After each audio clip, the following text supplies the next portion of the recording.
पण मला नेहमी जेव्हा लोक असं विचारतात की राजकीय क्षेत्रामध्ये तुम्ही काम करता, राजकीय क्षेत्रामध्ये संख्या महत्वाची असते आणि सगळ्या प्रकारचे जातीय लोक जर तुम्ही बघितले, सर्व प्रकारचे ब्राह्मण बघितले तर त्यांची संख्या बोटावर मोजण्या इतकी, म्हणजे चालायचं कसं?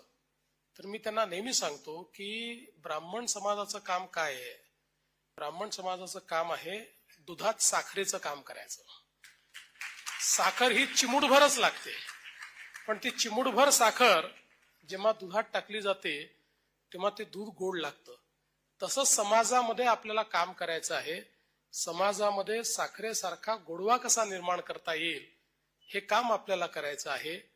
समाजामध्ये समाजाला उपयोगी अशा प्रकारची व्यवस्था कशी निर्माण करता येईल हे आपल्याला बघायचं आहे.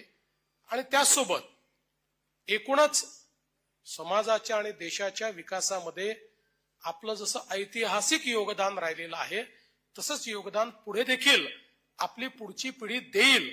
अशा प्रकारचे संस्कार त्या पिढीवर कसे करता येतील याचा विचार देखील आपल्याला करण्याची आवश्यकता आहे.